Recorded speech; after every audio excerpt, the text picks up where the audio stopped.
I'm Isyander. And I'm Koda. And today we're going to be skipping church entirely. Yeah, the Terminator is one. So there go the ecclesiarchy off into the loser's bracket. And that means it's time for a new poll. That it does. Yes, and this one is oops, all ages. All Yeah. ages? Yeah.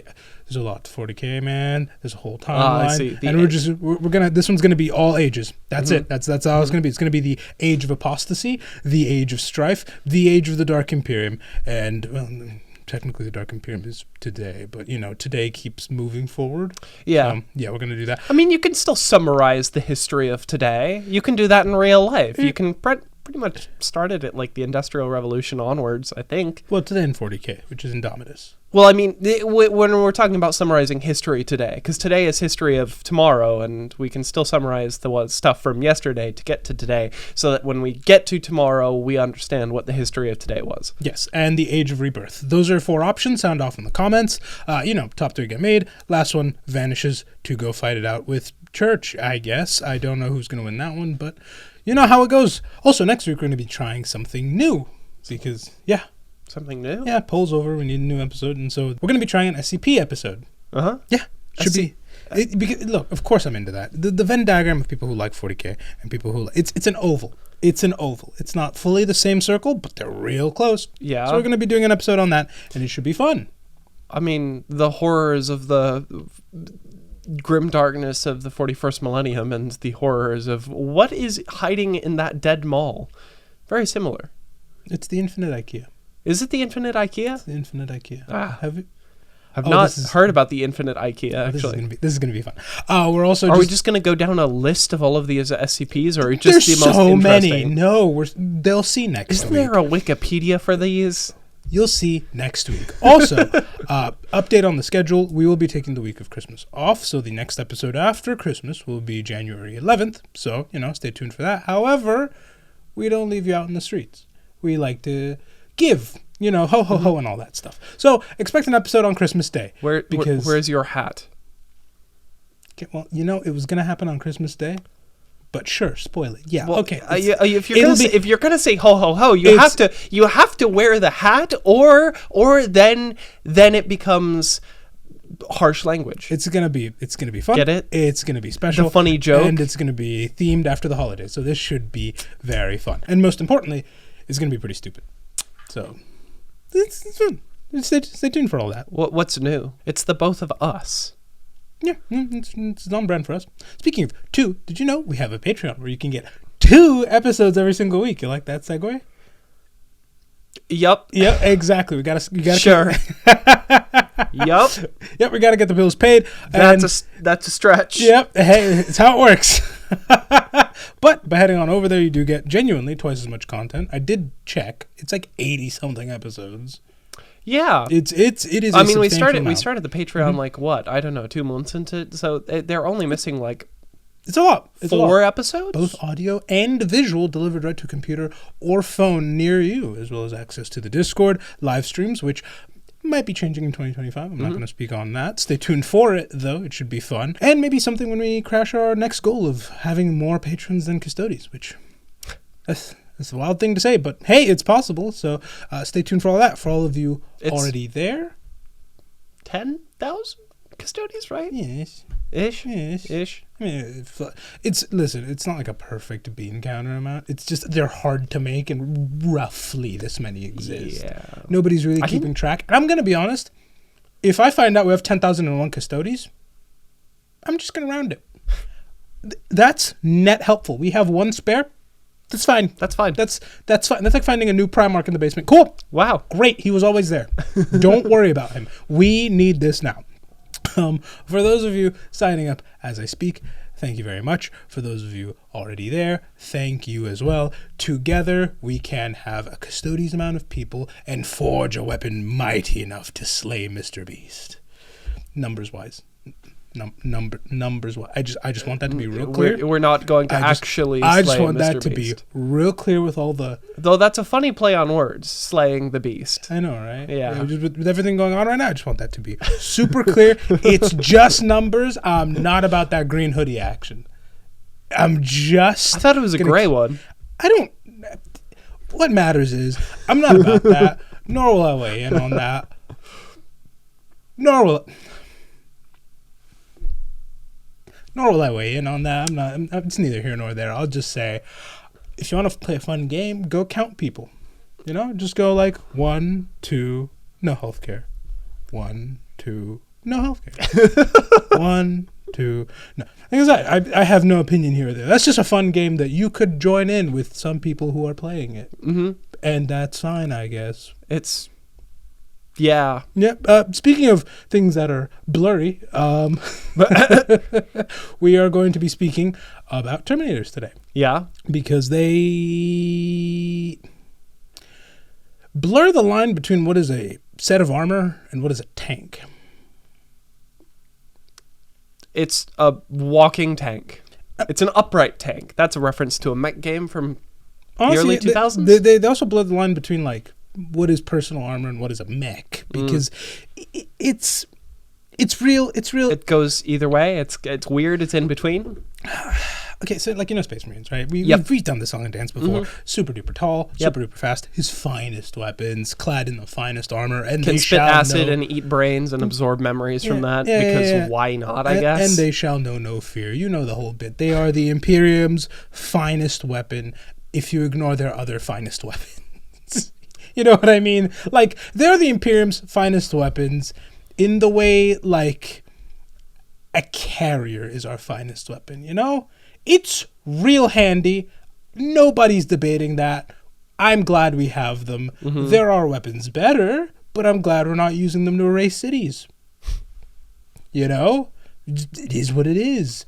That's kind of the line. That's where they sit in the grand hierarchy of Imperial weaponry, because it's kind of what they are. Yeah. At some point, something's usefulness, I feel like should be factored in to its like overall reputation, just as much as its destructive power. I should say they're less than carriers, because we don't have that many carriers. We have a good couple. Yeah, but not Space Marines. We have enough. We have enough. We that have is true. enough. we do have enough. That much is true. But Space Marines are not. They're rare, but not that rare in the grand scheme of everything. They're pretty, like, there's a standard issue Space Marine, like you know the type. Yeah, like blue armor. I'm not gonna undersell them. It's not like the jobber Marine, but like there are Marines who exist only to show off new Tyranid bioforms. You know, like helmet on, no name, and if they have a name, it's probably brother. You know, like they're not there for long. Maybe they have different bits of kit going on, but that's kind of it. They exist to fill out a cinematic. You know? Like, if there ever is a 40K TV show, I'm talking the tall extra in the background who never takes his helmet off. You know how in Star Wars, they have, like, maybe 3 or 4 stormtroopers that are actually there, and the rest are a painted mural behind them? Yep. Yeah. That's the like. So some of these Space Marines are painted murals. Yes, and their armor kind of works like that, where it is good. It's good enough. It's decently mobile. It's decently protective, and again, decently compared to your average guardsman. Oh, that's fantastic. Oh my God, it's great. But compared to the stuff that Space Marines fight, it works. It works just fine. I mean, okay, so here's where I like to introduce my favorite thing. When people talk about military grade does not mean this is the best thing, this is the most rugged thing, this is the toughest thing. Military grade means this is as cheap as we could make it while not failing a stupid amount. I'd say guardsmen are firmly there. Okay. And I'd say some of the vehicles they pilot are firmly there. Space Marines, there's a quality aspect to it. Okay, so it's not military grade, as in like just stock military grade. I would say they're closer to jets. It's military grade plus. Again, like you know the way we make jets, where you always find out, the U.S. has come out with a new jet and its bill is $5 quadrillion, and you look at the thing and you go, oh well, the pilots can now see through it using a helmet. Yeah, that probably costs a lot to do. That's kind of the space they occupy, where it's still military grade, and I'm sure, technically speaking, this is the cheapest way you could have done this. Yeah. But there's no cheap way to do this. There's no cheap way to create my finest weapons. That's just not You've seen the cinematic. All their armor's being prayed over. There's incense left, right, and center. They are like stone facing it the entire time. There's a level of quality they achieve. Yeah. I don't want to undersell them. I mean, you can still have quality while still like cheaping out a little bit. The F-14's first variant had an engine from a bomber that was like 10 to 15 years older than it was, and it took another 10 years to get refurbished with a different jet engine set. And so like, yes, a jet engine is expensive. Reusing an old one is the cheapest way you can do that. It's still expensive. Actually, that's the thing. No, then the jet comparison is bang on. That is exactly what Space Marines. That's the space they occupy. Exactly. Yeah. They're like a vanilla ice cream. Nobody's ever going to complain about it. It's always good in a sundae. I've never had a sundae and gone the vanilla threw this off. Like, that's just that's no human on earth has ever said that sentence, honestly. But also critically, nobody is beating down the walls like, oh my god, I must try this new flavor of vanilla they just released. Yeah, Vanilla Plus. Well, me, but I acknowledge that I'm weird. I like vanilla bean. It's actually my favorite brand of ice cream. There are stripped out versions of like the regular Space Marines where they have like you've seen them before. It's the stuff the Raven Guard typically wear, the White Scars typically wear. It's a bit lighter. It's a little bit, because Space Marines are quick. They're very athletic. And so you take off a little bit of armor, they're putting up Olympic numbers. I mean, if you look at like the base Space Marine armor, and it's got a very wide boot, but then there's like the other brand where it's like more foot shaped, that one. Yep, nope, you've got it in one. Yeah, it's more form fitting, honestly. Like the pauldrons are still big, but they're reined in a little bit. Yeah, you got it in one. The feet aren't like these big pillars to keep you rooted. It's more like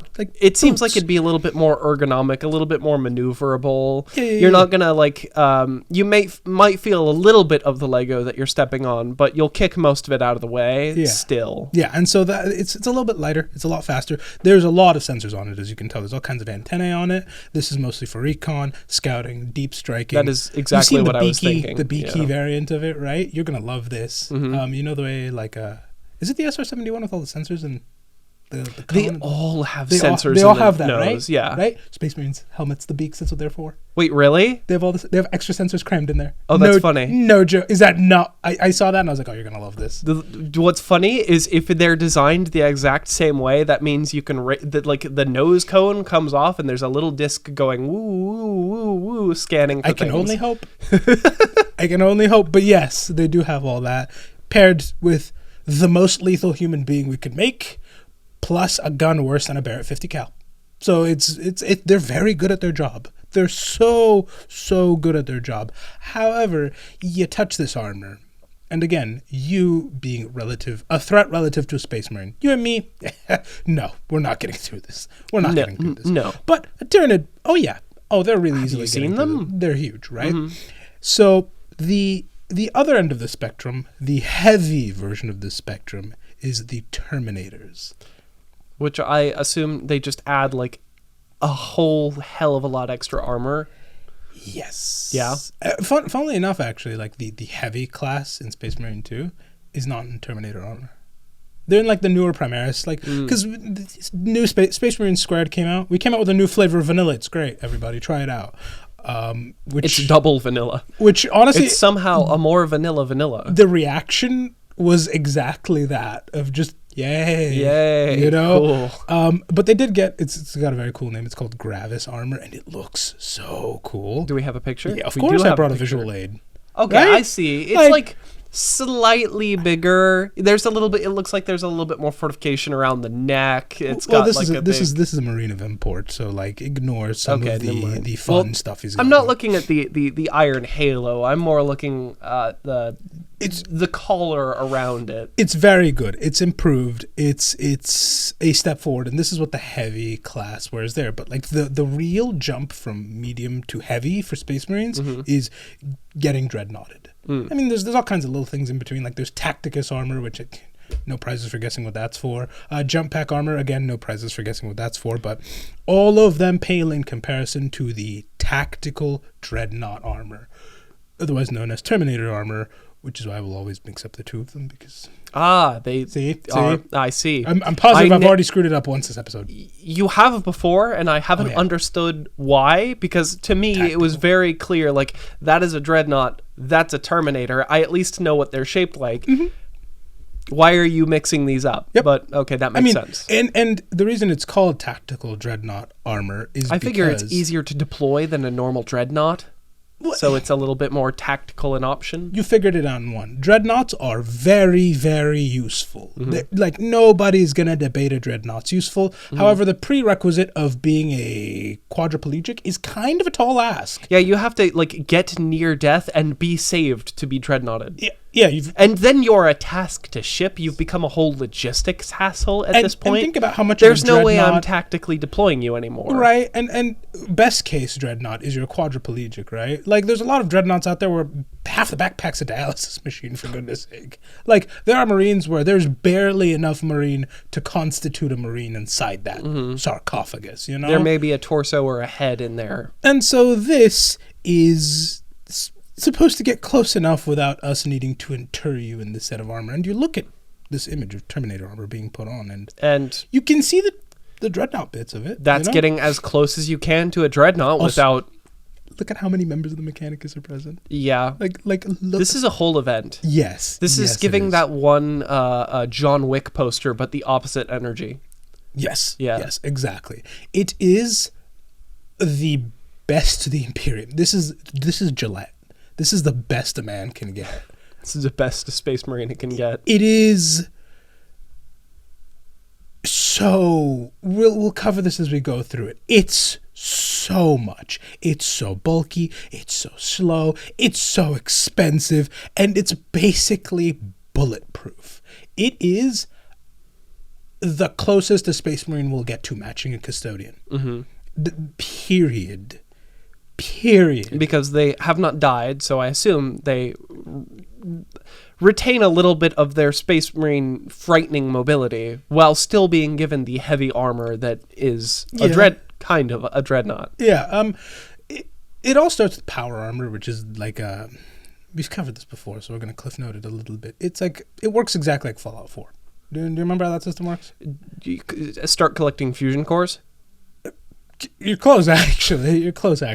Where it's very, very heavy armor that you aren't really moving. There's something else in there assisting you. You're more directing than you are moving. Yes, that is exactly correct. And for most people, like, Sisters of Battle, Inquisitors, it is really, you're not getting much of a benefit from this other than its defensive capability, Like, a lot of the artificial musculature within it is spent moving it. So, like, you're not hitting any harder because you're in it. You're just hitting somebody with the equivalent of, like, a reinforcing beam, So it's going to hurt more. It's going to hurt more because in the same way, like, I swing a baseball bat at you and I swing a reinforcing beam at you, I'm not putting more force on that beyond how much more force it takes to move this. Yeah. Man, that beam sucks. It still has a lot more mass. A lot more mass. It's mostly there because, I won't lie, it looks so cool. Any Sister of Battle in power armor always looks better. Inquisitors in power armor always look better. Power armor's cool. But the real part where it shines is when Space Marines put it on, because they have this augmentation. We haven't done Space Marine biology. It's called the Black Carapace, and it lets them move with the armor like it's their skin. It, like, fully syncs them up with it. They hit full, like, transhuman, my mind has expanded, and this is now a part of me rather than a thing I'm wearing. Yes. And so for Space Marines, they're stronger. Like, you are getting tangibly hit harder with this thing because they're using it like it's a part of them. Yeah. There's no, like, oh, man, I have to move, like, about 5 more pounds in my fist. Nope, it's just, my fist weighs this much now. Yeah. And I can move it as fast as I'd like. It's like a very sped up process of, have you seen construction workers who work on railroads and they're like really like the dexterous with a long heavy hammer? Yeah. It's that. And meanwhile, you give that to me and I'm useless. It's exactly. You hit the nail on the head exactly. Well, the rail workers hit the nail on the head. I probably would take a couple tries. Big E didn't develop the power armor as much as Imperial propaganda would have you believe, because he's wearing a lot of armor and a lot of the things. The Techno-Barbarians had it. Wait, they had it? It's older than them, but it is always very funny because you think of the Techno-Barbarians and you think like, oh, just Mad Max. But yeah, barbarians. But no. They had this stuff on them, and it's so 80s looking. It's so 80s looking. What's funny is you can literally see the bones of modern Space Marines in their armor. And the thing about it is, that's precisely what it is, but it has bugs that Space Marines would inevitably work out, but they hadn't yet at the time. So there are like older sources that cite their armor as not having a movable helmet. Like your head could freely rotate inside the armor, but the helmet's not. Oh, they were... Yeah. They would need to do the full Batman, like... Yeah. It's a worse version of the Michael Keaton situation. Like, it's so funny. Sure. And you can kind of see it there where it's like, it's just bolted straight into the neck. So, like, that's just... Yeah, and you can move your head around, but, like, you still have the... Kind of... You know the supporting brace that a lot of Space Marines, and I see it on Psychers too, have around their neck where it like comes over like, like a primitive the Hans librarian's device. armor. Yeah. Where they have like the hood that comes up, but it's Yeah. attached to the armor. Yeah. I'd imagine it's like that. Yeah. And so we're not exactly sure where it comes from because some techno-barbarians had it. Horus, when he was out crusading, found a bunch of other people with it. So, like, the best we got is it's Dark Age of technology stuff. Power armor, generally speaking, comes from an STC because when in doubt in 40K... An STC did it. An STC did it. That is precisely correct. And fun fact, remember when we talked about the Dark Mechanicum last week? I mean, remember how Horus kicked off a whole planet that had a bunch of STCs by going, they're heretics, they shot at me, you know? And offered those STCs to the Mechanicum? Yeah. Yeah. This is one of them? This is one of them. Ha! Yeah. And so the Emperor obviously saw this being used and went, that's going to be great on a Thunder I Warrior. simply need that. I simply need that. And then later on, it got modified for his Space Marines, who are just better, and used in the Great Crusade. And it would ultimately lead to Tactical Dreadnought Armor. This is after a lot of iteration, by the way, because Space Marine armor has been through it. Like, you know, the way you mentioned how, we don't have the money to develop a new jet engine, so just take that engine off the back and we can service that. Space Marine armor, like the Heresy pattern of armor, is a hodgepodge. Yeah. It is whatever we could get while a whole heresy is happening, and we can at least still service this. I remember seeing a while before we started this podcast, actually, something like along those lines where all of the rivets and the divots all over Heresy armor is literally just, those are rivets. They were riveting plates of metal together. You do what you got to do. Supply lines stopped during the Heresy. So it's technically it's a parts bin special. That's what Heresy pattern armor is. It was whatever plates we can get, just put it together. Yeah. Is it space worthy? And is it going to defend you from bolter rounds? Good? Yes. Bolt it together. The original goal when building Tactical Dreadnought Armor, Terminator Armor, is, I told you I'd screw it up. I told you. Is to outfit every Marine in it. This was supposed to be the end step for all. It wasn't like some super special heavy armor. This was just supposed to be what Space Marines were rolling. This was the final stage on the research tree that all of our troops were supposed to end up as. Yeah, and this is what it looked like in beta.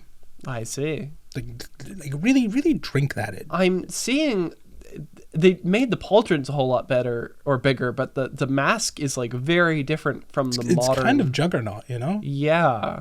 Like it's very reminiscent of it. It is. But this is like the beta version, variant 1. However, even with just variant 1, I'm not gonna lie, every Space Marine dressed like that, it's over. Yeah. It is so over. We're starting to hit like a Eldar endgame with this armor. Yeah, you know that whole in the grim darkness of the 41st millennium, there's only Nope. We finished the war, this would have been actually. finished thousands of years ago. Which, again, I love 40K because, like, best case scenario, we only had a couple thousand years of war. Best case scenario. Like 5,000 years of war, good. That's a net upgrade. Well, to be fair, it seems to have been like almost 40,000 years of war. It's really just been this last 10 that's been real intense.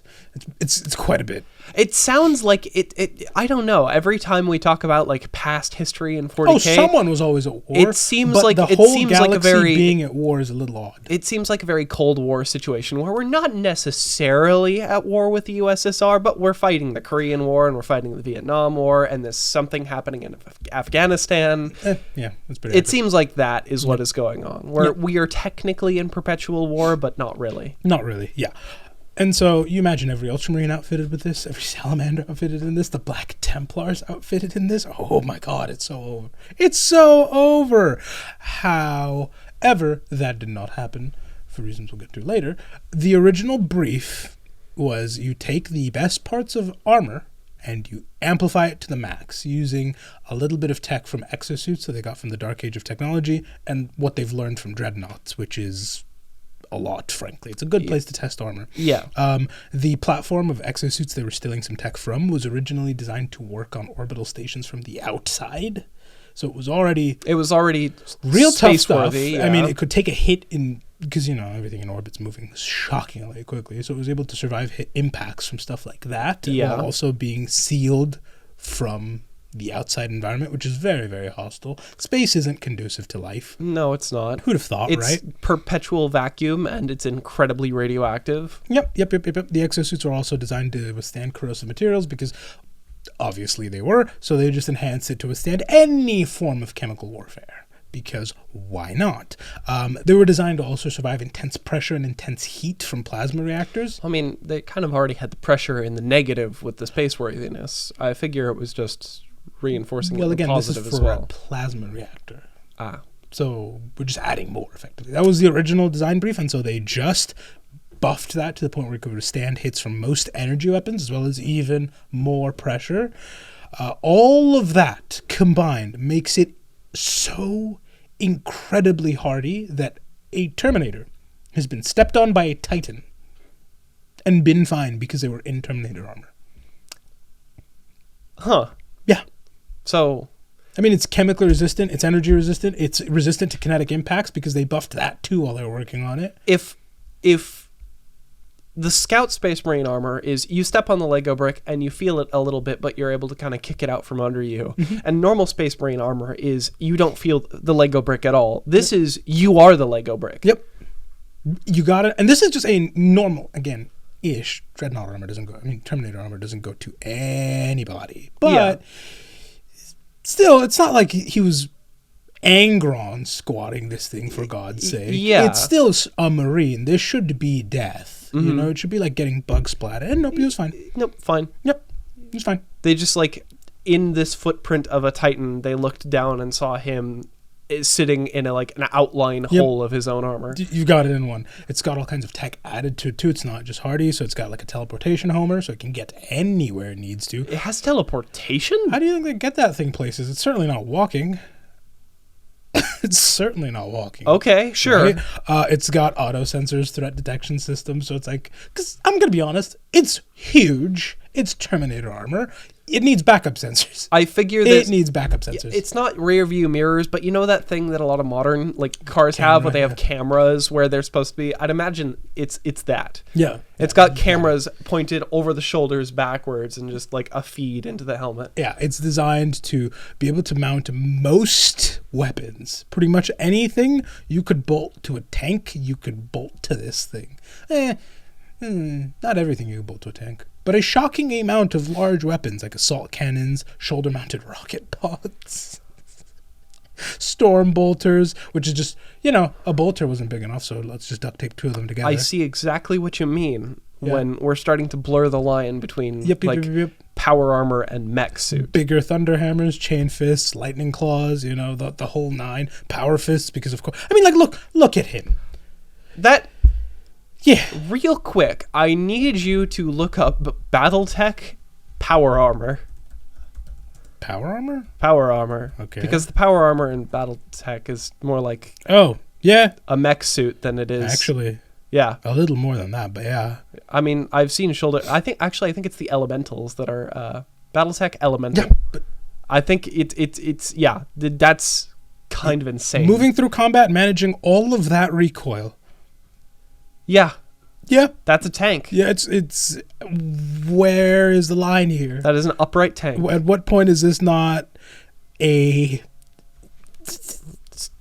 right? It's not upright And tank. by the way, that's not a special one either.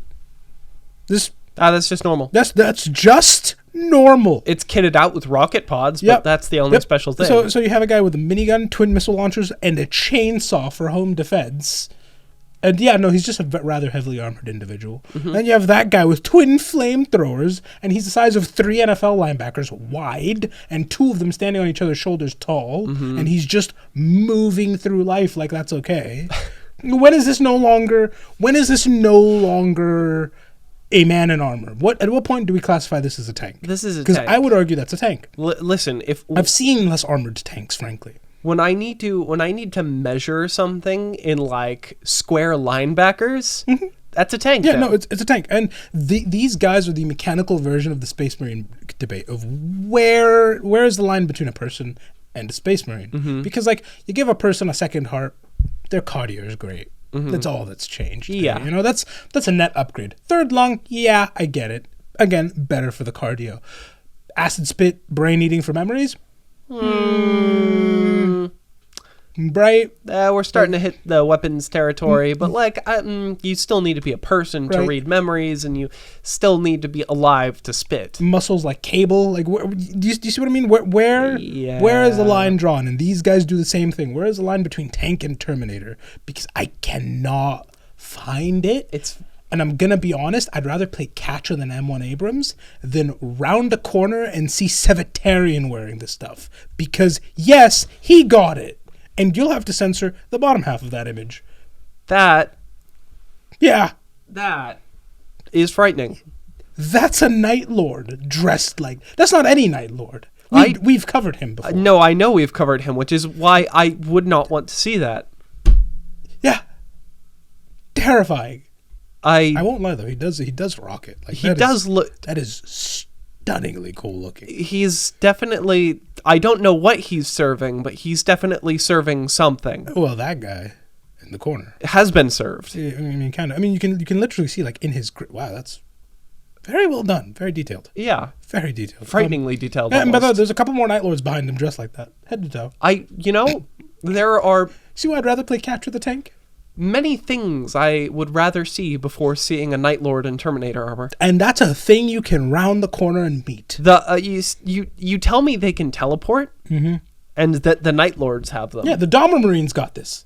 And like Leonard Skinner, just the second bit, got this.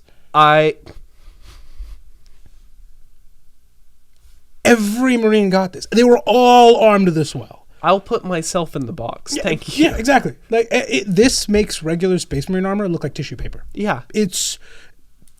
I do not say this often, and don't tell the Inquisition I said this either, but thank goodness Horus ran out of Rogaine. Because that's the only reason the Imperium is not fully decked out in this, from head to toe. Yeah. The Krorks would need to come back to deal with this. They're better armored than them. Look at that. That's so bad. Oh, that's horrendous. That's so bad for everybody. That is... the galaxy would weep. Thank goodness Horus had a whole heresy Except about it. maybe for Chaos, because Chaos might just go, I'm going to just take some of these. Well, that's what happens. That's what happened. And thankfully, production for this kind of stopped, as it did production for everything. Like I mentioned, Heresy pattern armor, parts been special. Yeah. This stuff, it's so hard to make, man. And we just need to win this war. So we're going to put a pin in this. Until this is over. Yes, until this is over. And that is how we got to where we are today, where it's relatively rare. However, you can still see it, and it's still not. I mean, this is a person who is already far better than the average man at almost everything. As far as the leap between me and the Space Marine, they're superhuman as far as I'm concerned, you know? And then on top of that, they're now functionally impervious. We're just... You know how I keep like bringing up that one clip from that one movie where there's a drill sergeant just going, "You are the best of the best of the best." Every episode we do about a different piece of Space Marine technology is just adding another best to that layer of a sentence. It's not all sunshine and rainbows, though. Because it's got to... It's got drawbacks because of all of that armor, because of all of that tech. It's heavy. Yeah. It's so heavy. It's so heavy and awkward that they have to add counterweight systems so that a Space Marine doesn't tip over. A Space Marine doesn't tip over. That's funny. Like, they cannot jog in it. They certainly can't jump in it. And like a regular Marine in the lighter spec armor can actually run circles around them. That is actually funny. Yep. So it's not all perfect. Not every Marine took to it greatly either. Like the White Scars and the Raven Guard. I can't move as fast. They Yeah. hate it. They absolutely hate it. They still use it, but not as much as some of the other Marines. I'd do. imagine they feel like a leash kid wearing that. They found a neat workaround. They strapped jetpacks to it, didn't they? Nope. Ah, The White Scars teleport them right into the middle of combat. that's funny. They get them in there as fast as they possibly can, or eject them through the fastest drop pods available, or just like effectively putting a brick on the accelerator of a Land Raider and loading it full of Terminators and just pointing it vaguely in the direction of enemies. That is actually funny. That's it. That's all. At what point do we just load them into cannons and just like, What do you think the drop pod situation is? we We just shot it out of a ship, dude. just put them in the main cannon? They could probably survive. Custom fit like rounds for them and just fire them out of a cannon. Yep. That seems like a very White Scars thing to do. They're not entirely useless. You know, they just have a niche. They have a very specific thing they need to do. If you put a Terminator in a wide open field, they're going to get outmaneuvered by almost anybody. You could send the biggest bioform available, and it's going to be able to move around them fairly easily. Yeah. However, you put this thing into somebody else's ship, like Space Marines are so fond of doing, you know, ships famous for tight hallways. There's not really anywhere you're going to be able to run to. It's a fridge just moving forward. Yeah. It's like a triple wide fridge with guns just marching at you. The only option you have is like running at it and sliding between its legs to get behind it. And good luck doing that. It's firing dual miniguns at you. And there's a couple of other ones accompanying it because Terminators are not a one-man show. Yeah. So good luck. They also require a special power source because look at the armor. Unfortunately, there's not much on it. We just know it is a power source. It's probably that is very expensive to run. Supremely radioactive. It's fine. Terminators actually have a pretty high survival rate that's not from their armor. Every time a Terminator dies, it's typically because something got into their armor. Or something got them out of it. Can something get them out of it? No, you just gotta kill them where they stand. Oh. There's no yanking them out of that. That's just not happening. Somehow land around right into the helmet's eyes? No. Couldn't even do that? No. Huh. I mean, Space Marines have visors. These guys certainly have thicker ones. So that's not happening at all. Fair. This armor is so expensive, so complex, even by Great Crusade standards, when all the Primarchs were present, it was still almost impossible to manufacture.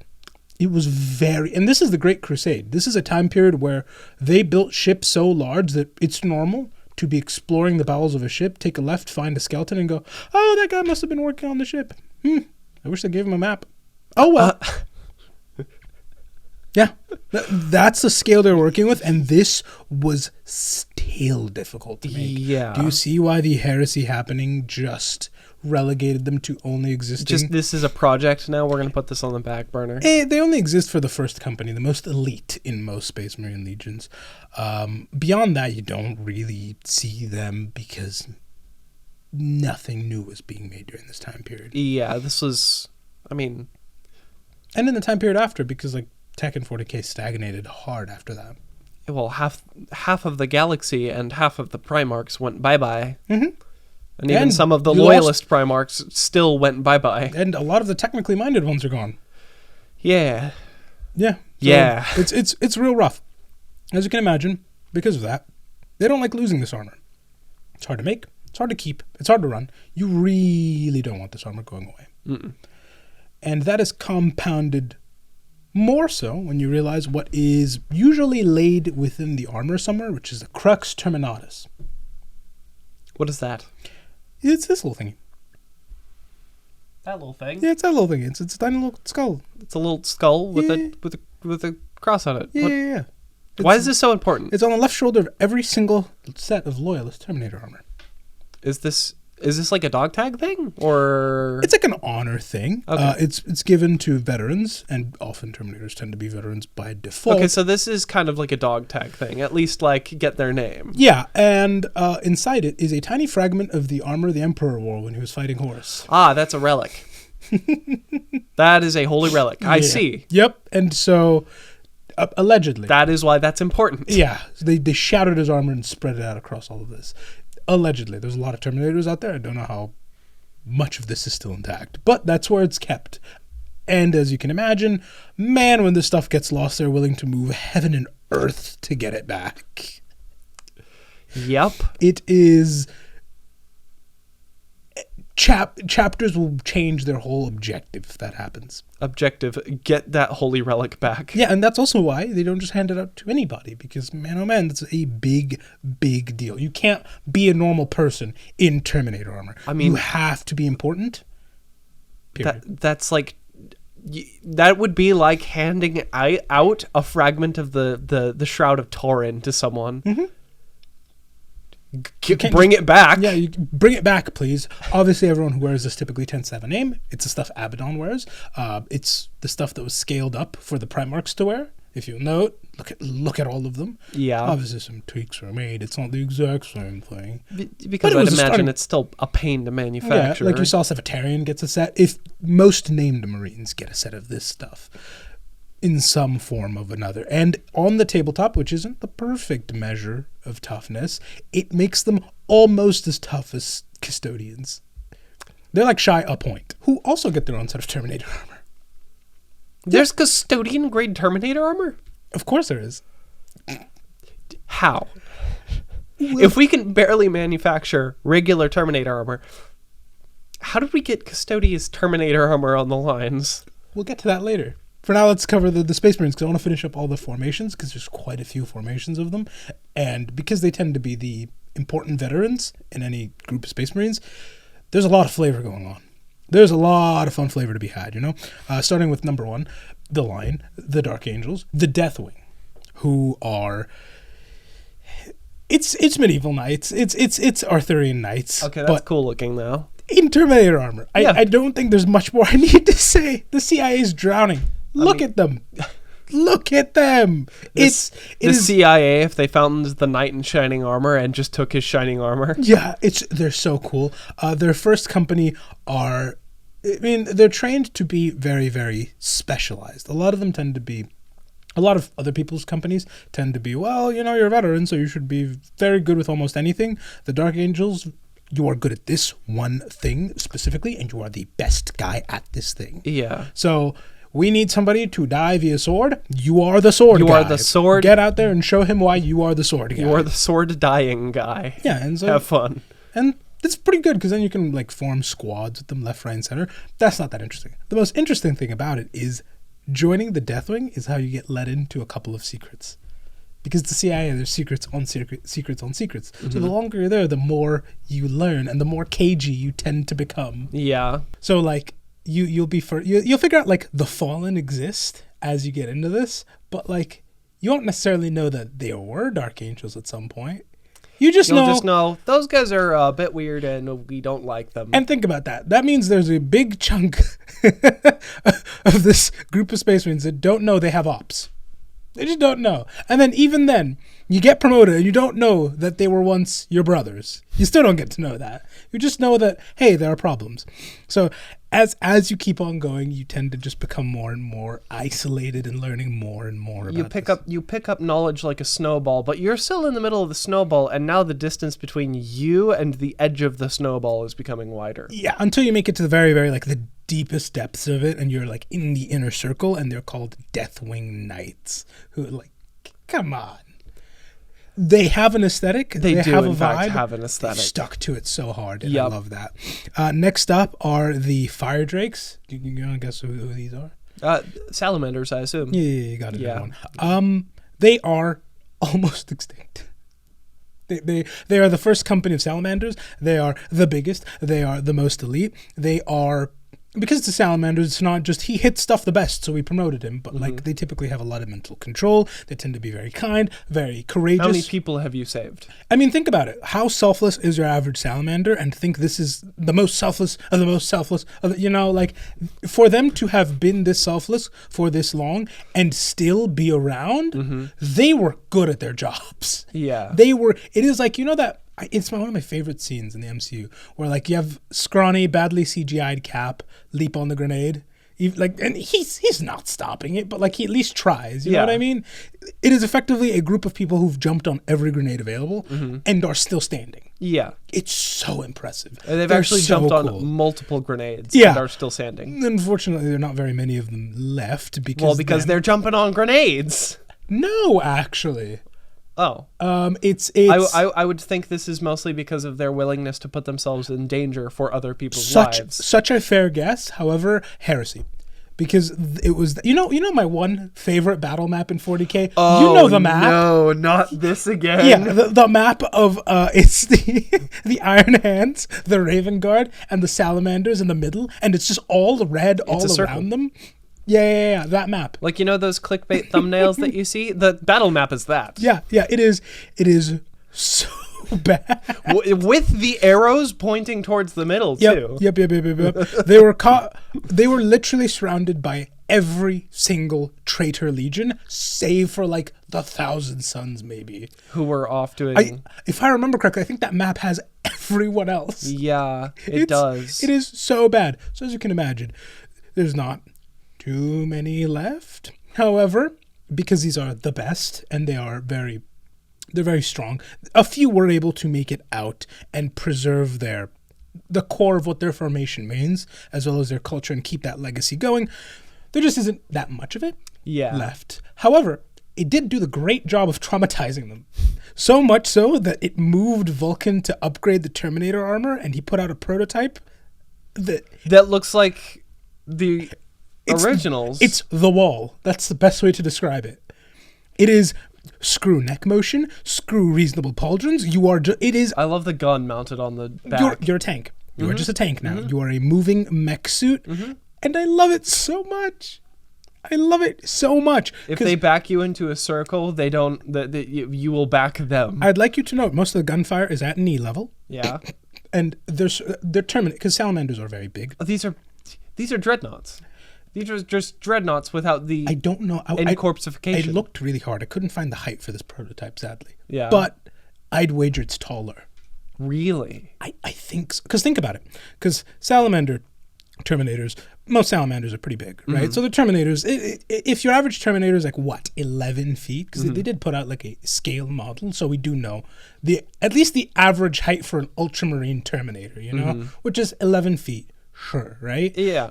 I could very confidently say your average salamander's got a couple of inches to like a foot on that because they just tend to be bigger, you know? So they already have pretty big Terminators, and then you put them in that tier armor. Yeah, things are going to change a little bit. Yeah, so they could be. Let me be clear, don't quote me on that. This is a vibes thing, don't quote me on that. And if somebody can find the height for this prototype, please let me know. I think I might pin that. But yeah, I love it because you can just I could so see Vulcan hearing that battle report and going, never again. Never again. And then just building the biggest suit of armor. Never again. It has a secondary frame.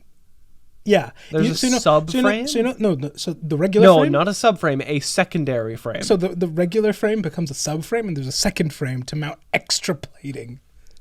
Yeah. It's so cool, and this is one of the reasons why whenever everyone's discussing, what Primarch should come back, don't get me wrong, Korak's coming back, tormenting Lorgar's fun. We'd see what weird demon stuff he's up to. However, I want Vulcan back because we need some STEM kids in the Imperium again. We so desperately need a little bit of STEM. Like, we have good bureaucrats now, thank goodness. We even have a pretty solid general back now. That's good. But like, man, oh man, NASA needs funding. We need somebody. We need somebody with the knack. Yeah, like it is him and the next group we're gonna cover, the Iron Hands, are some of the Primarch. First of all, I want Vulcan back. I weep about how we lost Ferrus Manus. Well, I think Ferrus Manus would be cool, but also how. To be fair, he wasn't given the opportunity to do much, it seems, but... No, he actually got to do... The thing about Ferrus Manus is you can really easily cut him out of a lot of things. Because... he lost his head real quick. Yeah. So we don't cover a lot of what he did. But for example, when the Terminator armor was being handed out first and foremost, he said, very cool, ship it to my room first and none of you get to see it. Until I've given it the personal look-see and upgraded it. And so he did, and he created a Gorgon pattern of it.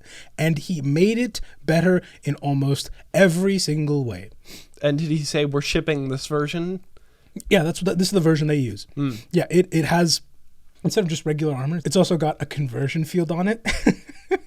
So it's a little bit of an extra force field on top of all of that. Plus, bonus points for style. If you shoot it, there's a massive flash and a chance it gets redirected back. Huh. It's that thing that Goj used to trick the sisters. Yeah. So he put that in. However, though you mentioned how the power cell is probably hazardous to whoever is occupying the Terminator armor? Yeah. The shield is hazardous to that. I see. Like, there's a reason because you hear it, you're like, duh, why doesn't every bit of Terminator have that? Like that, every Terminator should be equipped with that, right? Because it's like it's like turbo cancer. Electrotoxins is what it's described as. Electrotoxins. Yeah, it will cause death unless you've gone through extensive augmentation, which Iron Hands. You won't. They heard this. Like, oh, that's a pro. Okay, we were already doing that. Yeah. Oh, this is fantastic. Thanks for just affirming what we were already doing. Yeah. So it's so cool. Unfortunately, whereas the Salamanders are kind of able to clutch it up and bring it back, these guys have not shared the same fate. There's still some in existence. It's so rare. It's so rare that you will almost never see it. And true to canon, there's only one good piece of art for it. Really? Yeah, but it's done really well. It is done very well. It really reminds me of the Enclaves, like the Enclaves take on armor. That's what it reminds me of. But yes, it's huge. It's beefy. It's massive. And I'm so mad we don't have him around because the Imperium desperately needs some science and technology. It would be very fun to have some more STEM in the Imperium. But you could pray about it. So. That's how they've been doing it so far. They went for a faith victory instead of a faith and domination victory instead of a science and victory. Yep. God, I'm excited. I love the way that new map looks. Civ 7 looks great. Yeah. I don't know how I feel about the leaders, but the map looks great. I think it's an interesting concept, but I would like to play it and get a feel for it before I speak on it. We'll cover that at a later date. Next up are the Wolf Guard. You want to guess who these are? Coming in 2025, a Civ 7 review. Oh, Jesus. Can I guess who the Wolf Guard are? I think... No, I can't figure it out. You can't figure it out? No. Okay, well, we'll see if you can figure it out. Yeah. They hold the only honor of being... Wait. Oh, did you get it? Space dogs. Close enough. Space Wolves. Yep. They hold the deep honor of being the only set of Terminator armor that can smell like a wet dog. There's a lot of fur on it. Like, look at it. Look at it. There's so much fur put on that. If it rains, that thing has a smell to it, almost certainly. Yeah. It does look really cool, though. And the thing I love the most about it is, best piece of art I could find, pyramids burning in the background. Yep. Poor Thousand Sons can never, ever... It's the most... It's the most brutal beating. I love the Space Wolves so much. It's just like the chef's kiss, man. The final... It's cool enough to show us your Terminator. That's very neat. Show him... Let's see Paul Allen's card in front of a burning pyramid. Let's see Paul Allen's Terminator armor. I love it. They are exactly what you think they are. They are strong. They are fast. They can drink better than basically any Space Marine ever. Do they have a heightened sense of smell? Yeah, obviously. Okay. And these guys, they value the saga very much. So these guys are the kind who could hold it down, and just telling their own lives would probably be all the entertainment a feast needs. Yeah. No embellishment. Zero embellishment. I just did this. They have actually lived Beowulf. Yeah, pretty much. They're fairly common, and they actually tend to promote people through fairly often. So, like, there's a good mix of veterans who've lived a life and younger guys who've lived, like, you know the way you can live a lot of life in a very short period of time? Yeah. Like, some years feel like decades and some decades happen in years. Some weeks feel like months. Some months feel like years. Exactly. So that's kind of how it works. It keeps them fresh, keeps them on their toes. It's just the Space Wolves in bigger and beefier armor. And I'm going to be honest, I don't need more than that. I wish it was a little more like runic looking, you know? But it's fine. Like, that's the oldest pattern. That's a very old pattern. That looks very Roman coded. I think the Space Wolves would be fit a little bit better with, like, more Nordic, please. Well, the problem is, like, this there are patterns to Terminator armor, and this if you'll note, like, let me go back and pull up I've noticed the picture already. of Civitar, like, you see? He has the same thing going on. So there are patterns of Terminator armor, and the older it is, the better it tends to be, because as with all things in the Imperium, technology is regressing because you haven't brought back the 2 STEM kids we still have. Yeah, and so, like, this is you pretty just much have Big Blueberry Boy in the corner telling me that's not logistically feasible, and I go, Yeah, pretty much. I wish I'm shocked I couldn't find better art, honestly, because the Space Wolves are beloved, but not their Terminators apparently. Next up are the Death Watch. Yeah. We just covered them. Yeah. They're great. The thing that matters for the Death Watch is, so they are already exceptionally good at their task, what they're brought in for, right? What is their task? I don't remember. It can't be in the name. It's certainly not in the name. The thing that matters for them, though, is typically these are already older Marines, veterans who've been brought in, and by default, since all of you are veterans, all of you are on the same level, it doesn't matter. Yeah. I don't care how many studs you have. So it's a bit hard to pick who is going to get the Terminator armor. So it's what they do while in service to the Death Watch. Okay. And so I was going to say, is it like, are we drawing straws? No, these are the names best in a hat? of the best of the Death Watch. Okay. Who almost never retire, instead just die. These are the ones that you really want to be frightened of. Yes, they are terrifying to me. They're awful, and these guys are usually clearing out Space Hulks that nobody else would ever even try. The neat thing about it, though, is they can wear Terminator armor in the Death Watch, but when they leave, like we covered, they're sworn to secrecy. So they go back to regular armor. Like, it doesn't transfer over. However, I'm going to be so honest. If you were first company in the Death Watch, it's going to take all of one deployment for them to go, okay. Something's different about you. He's moving differently. He's moving differently because, you know, they've been moving around in this heavy, bulky armor this entire time. The level of grace they're going to get back being in regular armor, yeah, they'll get promoted quickly. Yeah. But typically, because they're so useful, because they're so strong, you so rarely see this happen. You know, Chaos ones are very fun because obviously they still have their Terminator armor. Yeah, and it's serviced by the Dark Mechanicum. Duh. And I assume it receives some form of blessing from their signature. Sadly, as with a lot of things in Chaos, not as fleshed out as I'd like. Really? We just know they field it.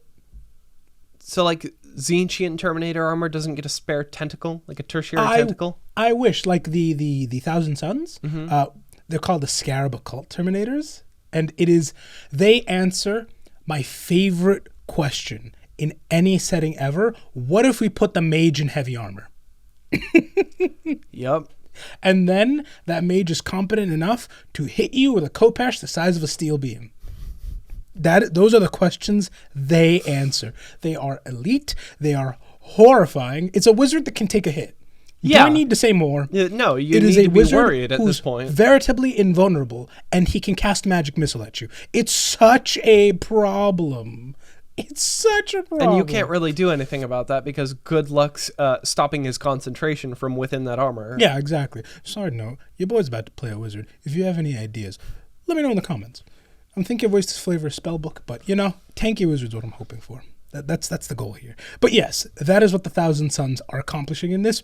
I don't need to say more. Yeah. I don't need to say more. They're so cool, though. The World Eaters we actually do know a bit about. Starting with the way you wind up in the Terminator armor is the most... Well, nowadays, it's the most World Eater thing ever. Previously, before the Heresy, they used to be Angron's bodyguards. Could you pull up, Jamie? You're going to put it up right now. It's a picture of Angron. If you'll notice, he's built like an athlete. He's strong and fast, and this is before he had the muscular wings. He's built like the Olympic rules agents, whatever they call themselves, would have some questions about doping habits. Oh, certainly. So as you can imagine, a guy like that, even though he is wearing heavy armor of his own, it doesn't matter. He's so fast his Terminators could never keep up. It became almost like it was still an honor, don't get me wrong, but every world leader knew, like, dude, are you really doing your job?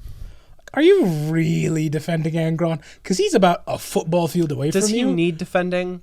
It's not like, does he need defending? You can't keep up with him. Mm-hmm. He may need defending. That's a valid argument. You're all the way back there. It's like MMA fighters with bodyguards. Do you need that? Yeah. When they switched over to Chaos and Angron became his big winged form, they became even less useful as bodyguards. I mean, for goodness sake, the man now has my favorite variant of flight: no grace, all muscle. Like you look honestly, the favorite. It's the biological version of no replacement for displacement. Yeah, one of the few ways I've seen this done well in media, like the muscling through air, not necessarily flying, is Namor in the what's that new Black Panther movie? I don't know. It came out like a year ago, right? Yeah, I know exactly what you're talking about. There's a scene where he's covering a lot of distance from water up to where like the main characters are, and he just like effectively steps on air and like jumps off like he's pivoting. Yeah, it's less like he's like flying. Like this in the isn't air, graceful. He's more I just can like, just jump off air, and like Invincible's covered it too, where it's like we punch harder. Why? We have leverage in every direction. My favorite is actually Devilman Crybaby. That's the run. Yeah. The run where he's just like towards the ground because he's not touching it. He's swimming through it. Yeah. Every time you achieve feats of extreme speed or mobility, but not in like the dex way about it, the strength way about it, I'm such a fan of it. And so, yes, that is fully how I envision Angron. Actually, that is kind of how... No, that is how he flies. Because when he's fighting Sanguinius at the very... Oh, we haven't covered this at all.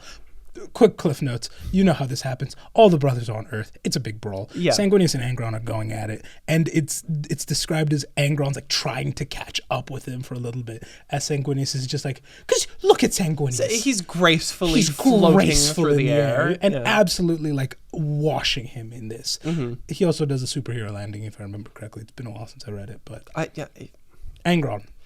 Not Sanguinius, Angron. Okay. I expected that out of Sanguinius because I have seen the book cover where he's like got a crowd of corrupted like Chaos Space Marines surrounding him, and he's just got both the wings shining up in light, and he's just like got sword in hand, ready to go. Oh, we need to do a Sanguinius episode so bad. He's so cool. Anyway, so because of all of that, they're definitely not his bodyguards anymore. So they instead have now been titled the Red Butchers.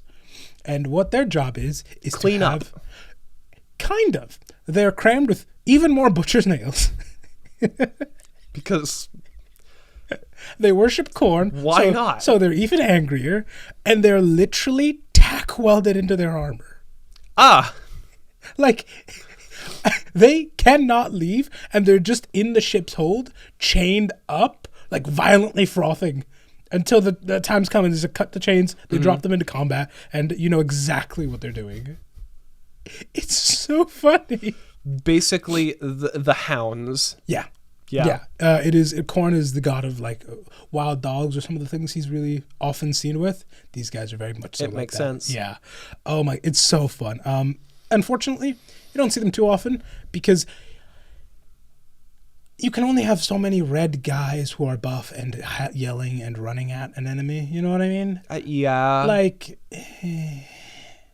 I mean, they exist. You just don't see them often. I feel like at a certain point, though, you like, and this is probably the point, is you can boil the Chaos Gods down to like their very basal elements of blood, vomit, white mystery, or white mystery. Yeah. You've got it. I hate you, but you've got it in one. Speaking of vomit, next up are the Deathshroud Terminators. These ones, you say you can boil them down. These ones are actually pretty cool. They first of all, hardest name. Mm-hmm. Deathshroud, come on. It's up there with the Red Butchers. Yeah. However, they are a Terminator with the Grim Reaper vibe going on. They have hoods on over their helmets. They carry these massive scythes called Man Reaper scythes. Okay, that's cool. And they're known as the Pale Harvestmen as well. Or the Scythes of Nurgle, or the Eyes of Mortarion. Like, they're so cool. That's cool. Think about it. These are the Plague Marines. They're all slow They're going to already. be tough and slow. Yeah, they were all slow already, so the Terminator armor change did not do much. What matters is Plague Marines are hardy. And now we put one in Terminator armor. You're not killing that thing, even more than you weren't killing that thing before. But you know how Wukong has like 27 immunities or something? Yeah, that. Yeah, it really does feel like that. They are his personal bodyguard, and they are chosen personally by Mortarion. Actually, I think it's 9. I think he has 9 immortalities. He's immortal several times over. Yeah, he's immortal to a stupid point. It don't matter.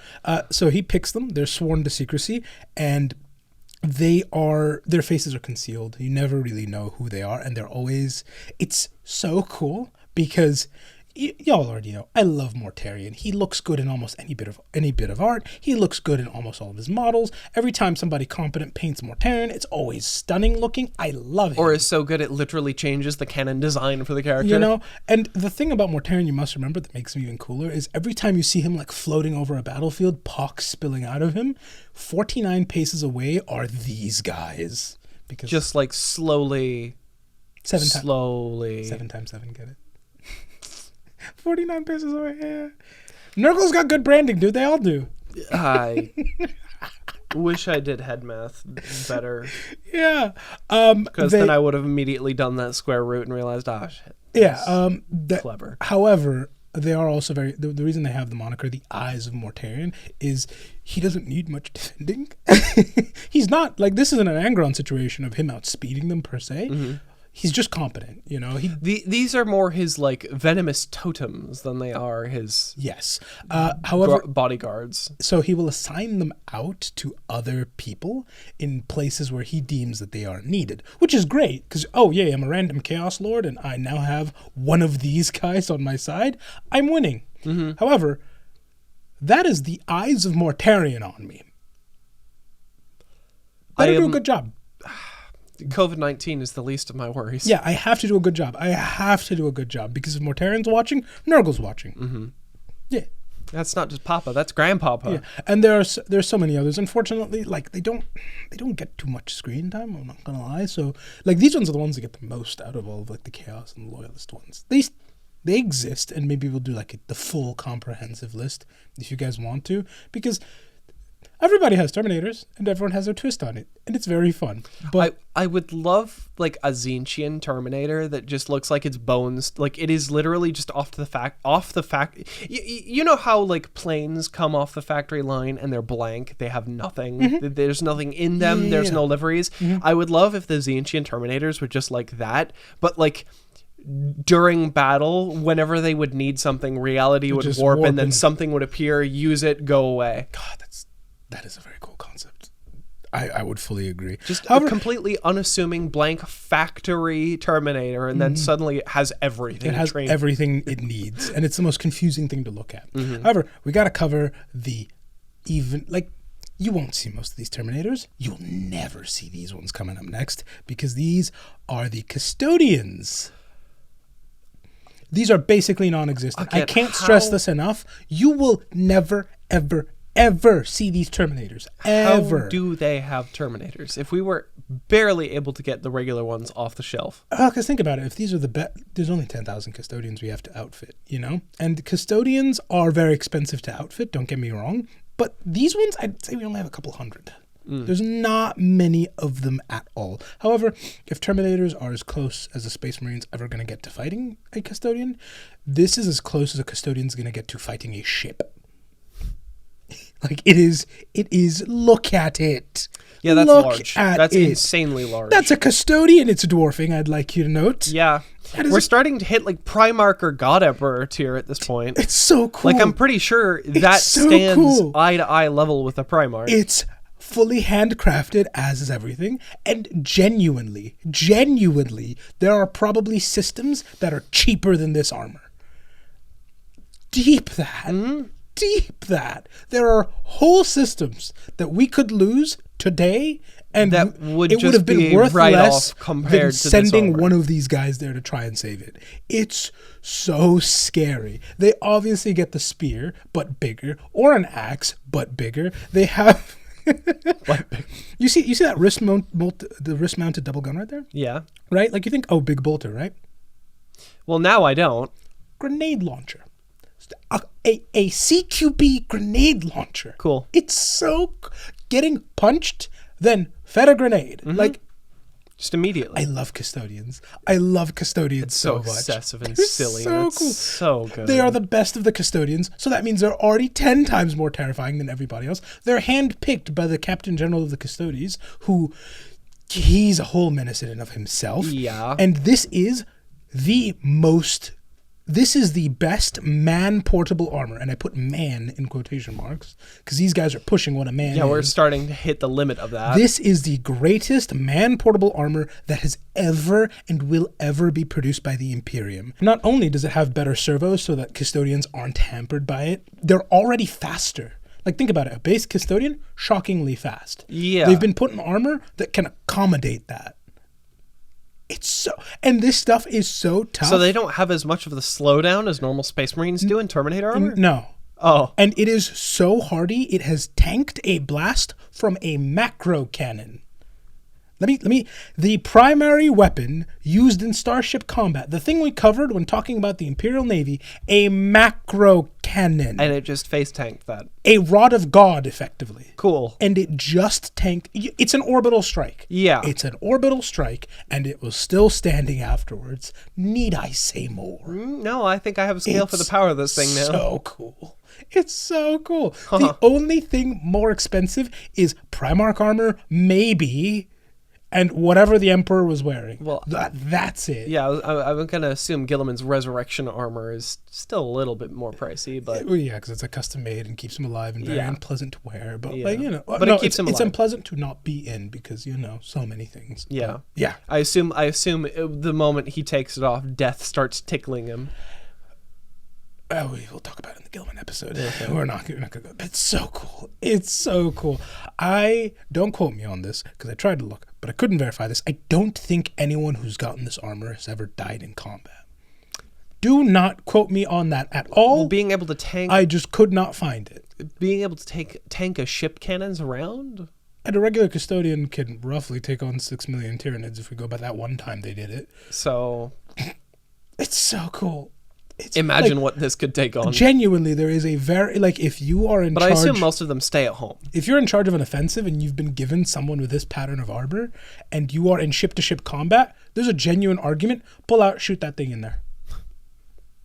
Pull out, shoot that thing in there. Problem solved. Put that guy in a cannon. I'm going to introduce you to this very ancient human game called Sea of Thieves. Yeah. Yeah, and honestly, this armor, whereas Terminator armor, I was like, could it survive it? This one would. I'd wager this one could survive being shot out of. If it could get shot by a cannon, I think it could probably get shot out of a cannon. Oh yeah, and next up are the Grey Knights, still Space Marines, but super special Space Marines. I feel like we're going a tier down here almost. Oh yeah, this one is kind of this one. The only reason I'm mentioning this next is because they have an advantage that nobody else has. What is that? Cash, baby. They're bankrolled by the Inquisition, so they can buy this armor cash whenever they want, dude. I see. So it is frighteningly common. You might see this one deployed. Most Grey Knights are in Terminator armor, I assume. Not most, but if they so choose, is how it's described. So. This is a choice. It's choice. This is not you are a veteran or you are the best at combat. By default, they're already... think about it. It's a Psyker Space Marine. Need I say more? Fair enough. Oh, yeah, I forgot they are literally all Psychers. Yeah. Huh. It's obviously very cool. It's got all kinds of psychic wards on them. It's got, all the scripture that they have, because these are the anti-demon guys. So it is effectively a tank with the Holy Bible strapped on it. It looks so cool. Looks so cool. It's Lorgar, but it's okay now. Yeah, they have wrist-mounted storm bolters. They also get bigger Nemesis force weapons, just a little bit, because Terminator armor is a little bit bigger. Yeah, do you remember what force weapons are? They're the ones that are enhanced by the psychic power of the user. Yep, you've got it in one. They could use halberds, swords, falchions. These guys can just pay for whatever they want, whenever they want. They are the reason there's a cost cap in F1. Like, it's so not fair. It's so not fair. I can't wait to see the literal half a second of like what is the name of like an organization that calls out what the government does with taxpayer dollars?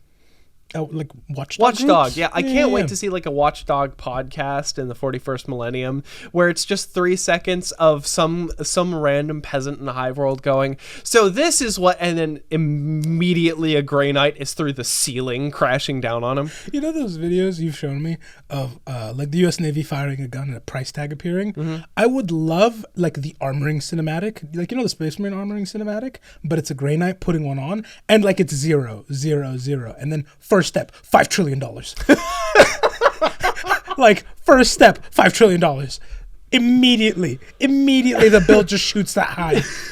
Picks up his weapon, it doubles.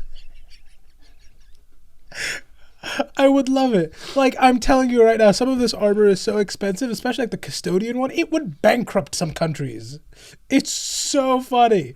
There is. I mean, looking at the material costs, some of those look like they would cost a country to build. Yeah.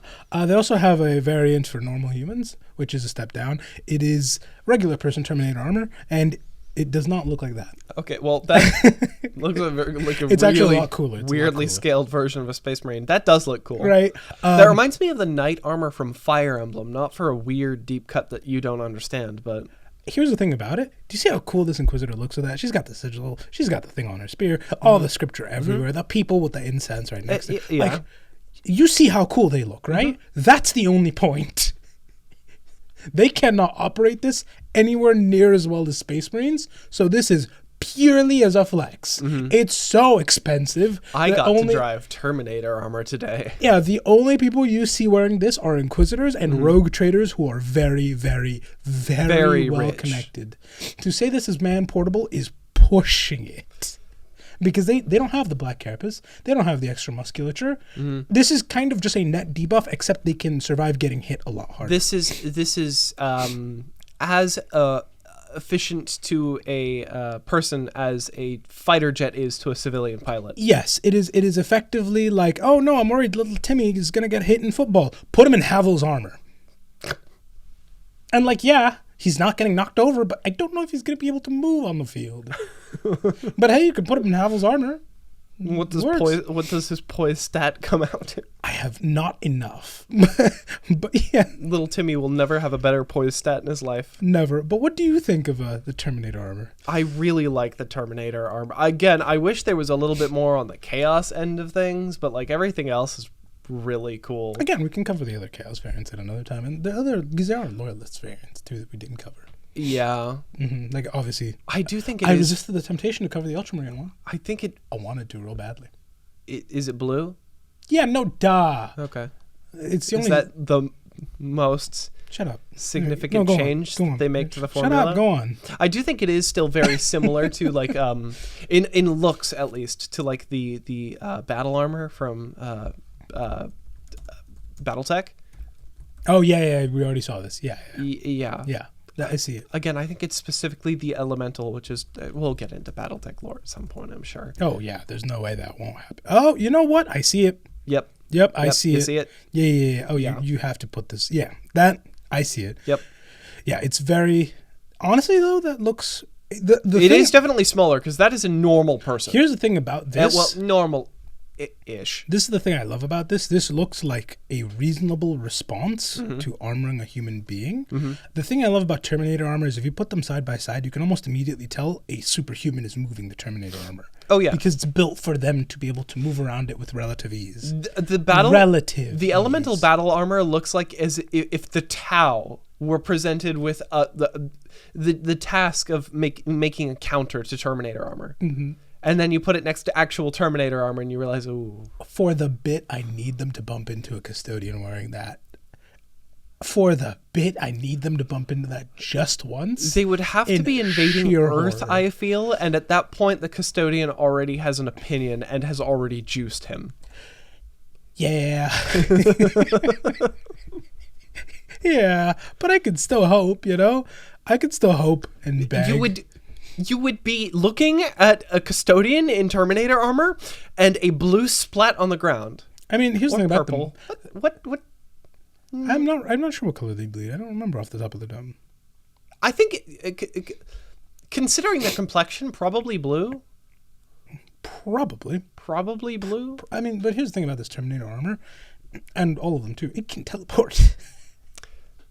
So, the custodian could come to you same day delivery, Amazon Prime. Like, you know that little before Christmas thing? Yeah, before the next meeting of the Eternals.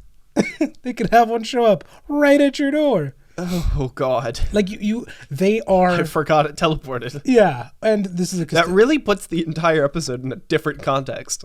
Yep. It is, dude. These custodians are described as they land every blow with murderous strength.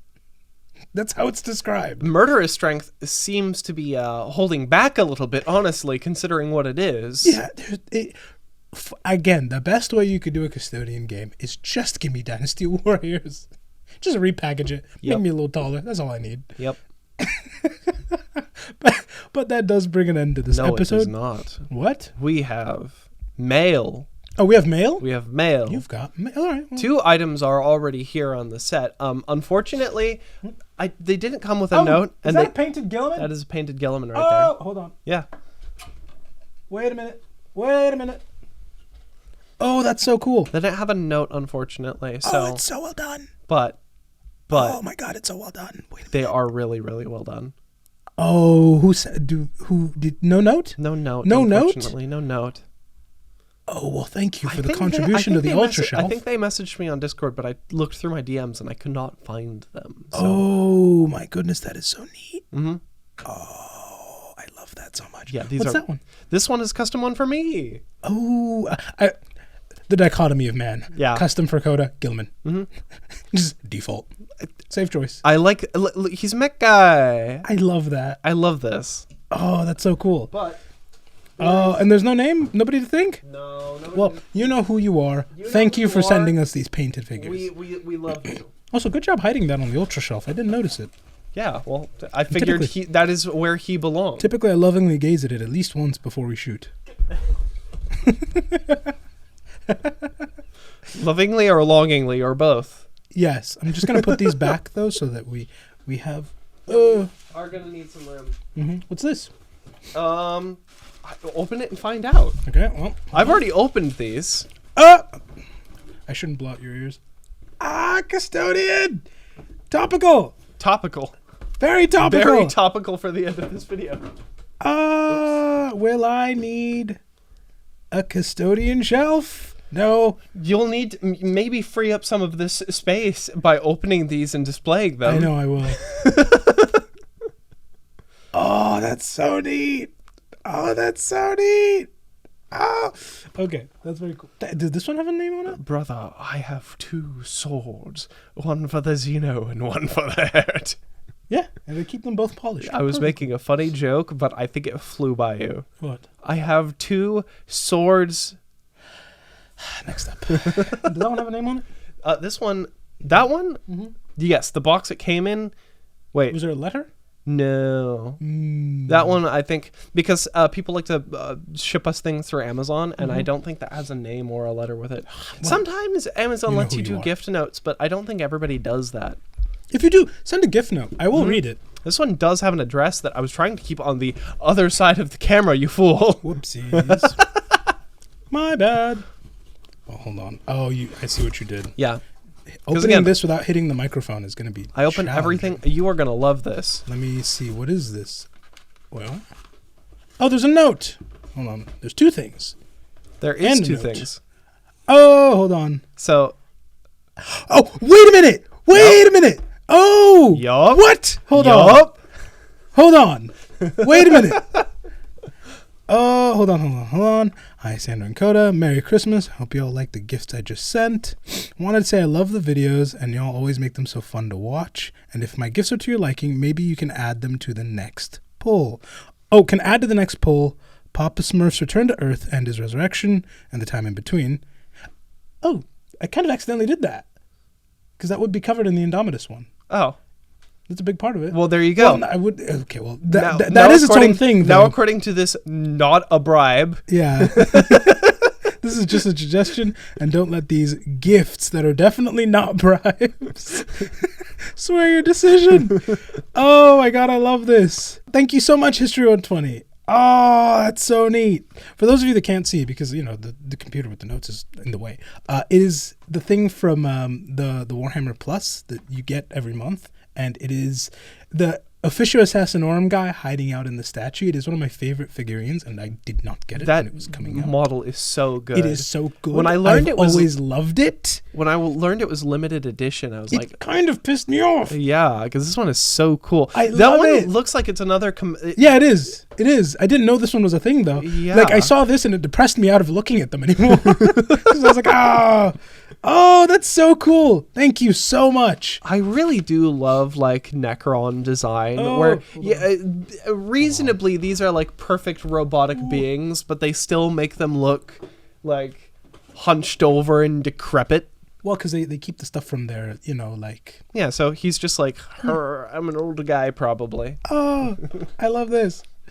Thank you. Thank you. We'll have to assemble and You good? paint those. We will. And here is... this is How from... am I going to open that one? This is from the same person who sent us the Emperor model. Oh! Yes. Yes. What is this? One's huge. This one is huge. There is quite a few things in here. Okay, hold on. Well, how are we gonna, okay. Well, start with the box you can see. Let's start with the box that I can... You are going to really like the box you can see. The seal of the Imperial Regent. Hold on 1 second. What am I looking at? Oh, hold on. Oh, that's so... Okay, hold on. There's more to this box. There's more? But... I did not know that was a thing. How did I not know they... Oh. Well, I think I'm going to take up wax sealing for Christmas. Mm-hmm. You have single-handedly... Wait, is this a seal? Because I thought this was just a bust of him. No. Look, you can tell by the wax thing here. That's to heat it. I really thought that was for you to anoint your bust with holy oils. No. This is why we get along. Because this is something I've been meaning to get into, and come on, I now have the perfect reason to. That is a seal. Yeah, exactly. I could tell immediately by the... Of course. Okay. Yes, I get it. The Ultramarine fan is also a stationary fan. Yeah, Shut up. Yeah. Oh, but that's so cool. I didn't open this guy completely. What is this a badge as well? Oh, I dig it. It's more stuff for like wax. It's wax and wax. No, it is a coin. It is a coin? It is a coin. There's a Gilliman coin. There's a Gilliman. I mean, of course, Ultramar. Hell yeah! Oh my God, it's got a date on it. Man discovers Warhammer 40k themed altcoin. Date. Is it got a date on it? M31. Oh, that's when it went cool. into circulation. That's neat. Oh, thank you so much. Does this one have a name or a letter attached to it? I don't think it has a letter. Oh no, it does have a letter on it. I did not open it. I was waiting for it to be opened for this one. That one might not be on the set, but that one will be used in the background. Like that is a part of my daily life. All Isyander and Koda snail mail correspondence will be wax sealed. True, yeah. If we wind up doing patches again, I might do that with them. Hold on, let's see. Okay, there it is. All right, dear Isyander and Koda, I hope you enjoyed the trip to Japan, such a beautiful country with a lovely culture. I could not agree more. Wish that you will visit my beloved city of Hong Kong. Someday it would be an honor to show you around my wonderful... I've never been, but I would love to, and I might take you up on that offer. Say, we've got the same from Alaska, too. Yeah. Like, if you ever want to go out there. Congratulations on such great growth on the channel. It's truly amazing to be a part of the great community you've created. To show my everlasting gratitude and to avoid any delay by warp, aka International Mail System, please accept these early Christmas gifts. Knowing your undying love for blueberry-flavored snacks at 3 a.m. at the desk, I have once again prepared some gifts hoping to your liking. A hero should never be without his ride, and so this applies to the grim, dark universe. Please accept this 3D printed Girlyman's Glorious... Is there a rowboat in there? Hold on. What? Oh! I think that is what I'm currently no. packaging right now He unwittingly. 3D printed his ship. his rowboat. Oh, hold on. Rowboat Gorilla Man's rowboat. This is why I love 3D printing. Oh, I love. Hold on. Yeah, because there's okay, not. This is going to be a little difficult to like. Okay, because the cotton's kind of gotten into it. I think it was there to protect it. I know. We'll have to like. I can see this part do a little bit of surgery. Yeah, just a little bit of surgery because like some of it, because you know it's like plastic out here, so like some of it's being taken with the cotton. Yeah. But, like, oh my god, that's very good detail. Oh my god, that's very. How long did that take to print? I'm not sure, but I think That's they also stunning. 3D printed the Emperor model that we have, and that one is frighteningly detailed. I love it. Hope that the ship will lead your space roaming to their blueberry glory. Being a standard-loving, code-following Excel master, it's important to show authorization for all documents. Please accept this gift of Robot Man statue with also a wax seal attached. May all your documents be processed without error. There we go. This other half is for you. Oh, is that other half for me as well? Yeah. I mean, unless there's another Koda lying around somewhere. Well, the cloning program hasn't been taken off, so sadly no. To Mr. Koda, I'm sorry that I'm not able to put one up on my last gift to you regarding undying robots. Thus, I have taken a different approach this time. By your video of Mass Effect, it is clear that your love to Mass Effect is second to none. I have tracked down a model of a... No, I didn't see that. What is it? How did I not see that? What is it? I've tracked down a model of a vessel, Normandy SR2. I'm sorry that the outer box is not in mint condition as it's rather old, but I hope that you will enjoy the ferry through galaxy. Matching the love with Mass Effect, your passion for Dune is also shining through your video. Please accept this magnet set showing scenes from Arrakis. After all, what is more beautiful than Lisan al-Gaib? The last gift is for the channel itself. I'm missing Foreign Fraka or International Incident. It's a working title. That's the full title. Section very much. I understand that this may no longer be viable in every video, but I wish there will be one episode or one in every so often. For this, please accept this mini model car from my city, Hong Kong. I did see this one. Model car? Yep. I'm open. I love it. It's a red 16-seat minibus. Despite its look, it often went over 150 kilometers an hour in the middle of the night, traveling through streets. People are trying to get places on time. This is due to all drivers being self-employed, and more trips means more. They applied the airliner version of earnings. Almost 100 miles an hour. Even with the government speed limits, drivers still find ways to reach 100 plus kilometers per hour. For the American audience, that is 93.21 Freedom Eagles per. I love, of course, again, this is why we get along. Of course I collect that gas, Oh my too. God. I've just never put them on site. We even have a saying for this. Every minibus driver has the spirit of an F1 driver. Oh, I love it. What a fun way to move within our city.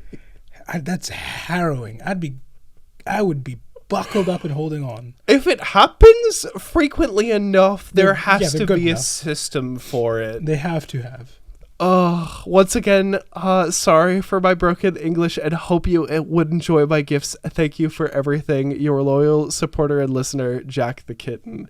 Thank you so much for the gifts. I appreciate it. Oh my God. I didn't see it. I don't know You how. opened them beforehand. I did open them. Oh, what is that? I glossed. That is the Dune magnets right there. Oh, I think those I are saw the Gilliman bust that again I thought was just a bust. Didn't know it was a whole The most ultramarine thing wax ever. I stamp immediately thing. knew what it was for. I completely glossed over this, and I don't know. Oh, well, that's going in one of your That squares. is going in the box. That is going in one of your squares. I kind of want to place that like right now. Will you? I might just.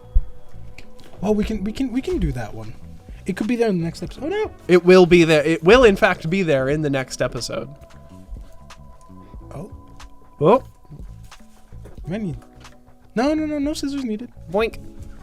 Oh, dude, that's awesome. That's so cool looking. I love this. Is it diecast? I think it is. It's got the weight of it. Dang. That is amazing. Thank you so much. Oh yeah, this is definitely. That's going on the set. Yeah, Right next to the Omni Blade. of course. Thank you guys so much. If you'd like to send stuff in, it's always in the description if you'd like. As always, thank you so much for tuning in. Thank you for the very, very heartfelt. Thank you so much for all the gifts. We really do appreciate it. And as always, thank you for being you. Thank you for being you.